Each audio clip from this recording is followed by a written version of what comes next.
Welcome to another mailbag session. Remember, these are questions and comments you guys leave on the channel. But before we get going on this session, remember, normal parish notices apply. So if you haven't subscribed to the channel, why not? Hit the subscribe icon. If you want to be notified when new content hits the channel, it's the bell icon's the one you need. If you like the contents of this video, give it a thumbs up.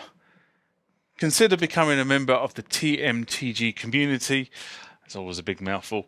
The address is down the bottom, as are the Facebook and Instagram tags. Go tag me over there. But now back to the video.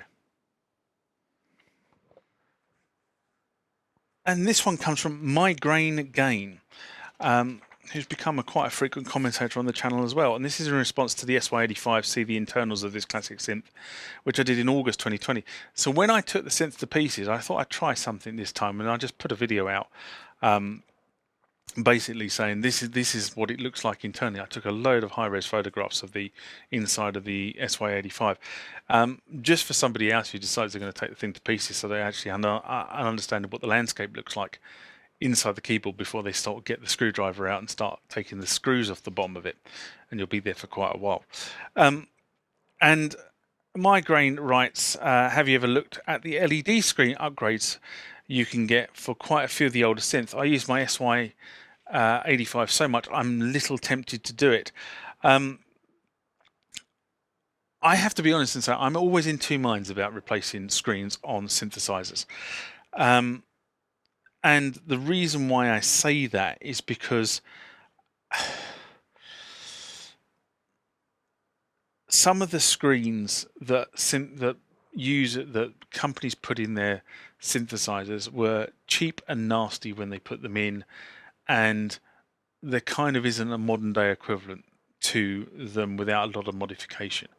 Now, one of the great things about this, there's a number of forums and user groups where people talk about changing screens on legacy keyboards, and pretty much you can find most screens for most platforms, and if you dig a lot further you can actually find people who tell you how to do it as well. For argument's sake, I probably need to replace the screen on my Yamaha DX7, and I can get a blue screen for that. The problem is the new screen is a lot thinner than the old screen.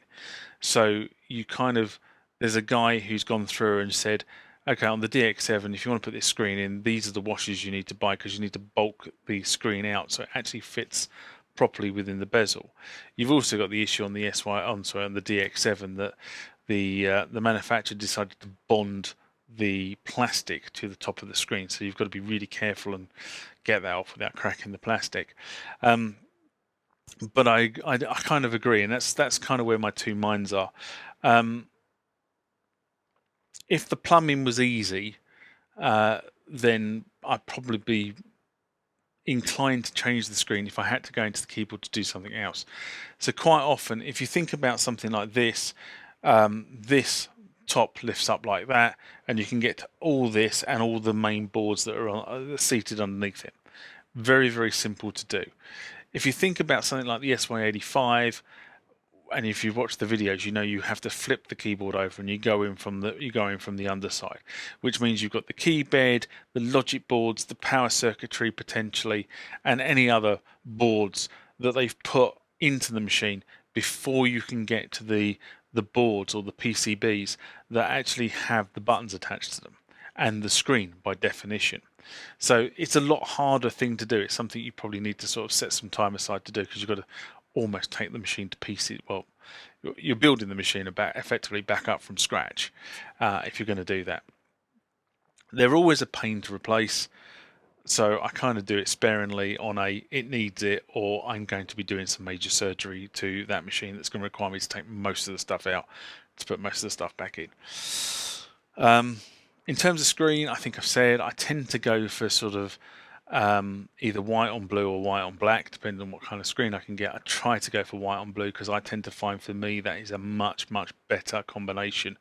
And any of the machines that you've seen I've done a replacement for, it will always be white on blue if I can get it, or white on black if I can't. I never go back for a black on green style keyboard, because I think A, it's horrible, and B, it's incredibly difficult to read when you're in low light situations. Not that I'm in many low light situations anymore, but I always replace it on the grounds that if I do take that keyboard into a low light situation, at least I can read it.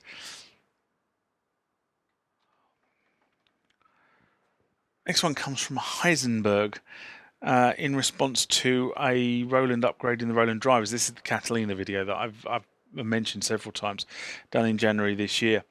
I'm going to read again. I'm going to read the full comment that he makes.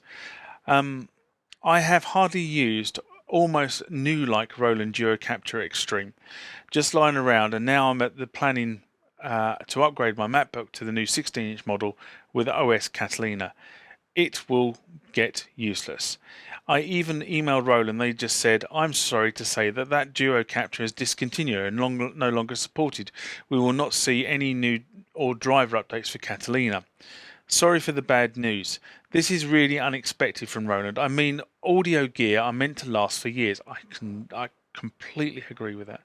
I mean, these legacy keyboards are still going, and you're telling me that something I bought in the last 10 years is no longer going to work? Back to his comment. I mean, these audio gears are meant to last for years. How can Roland just expect us to throw it away and buy a new one? Never going to trust Roland anymore. This is nonsense behaviour to leave clients in the cold like this. Horrible.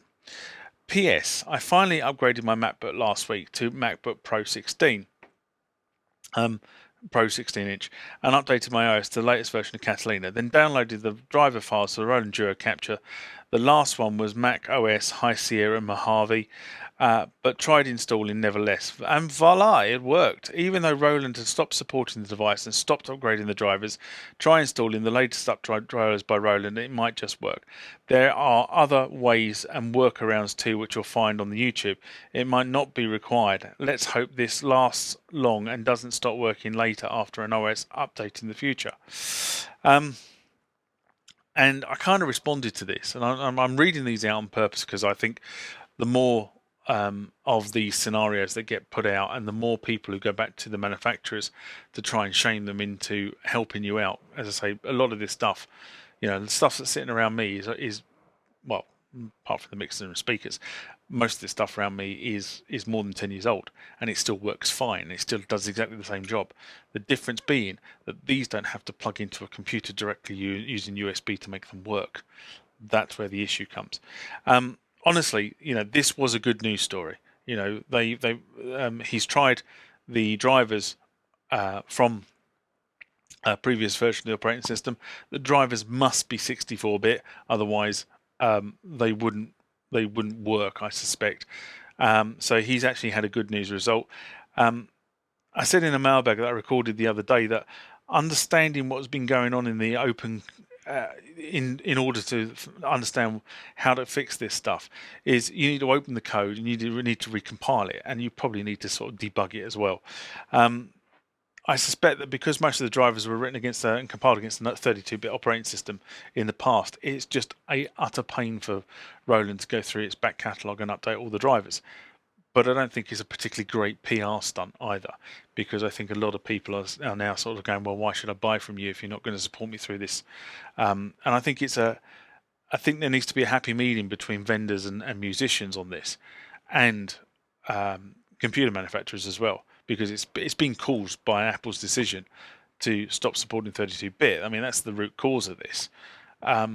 But then you've got the ripple effect that goes through the industry about all the things that use 32-bit or 64-bit or wherever it happens to be.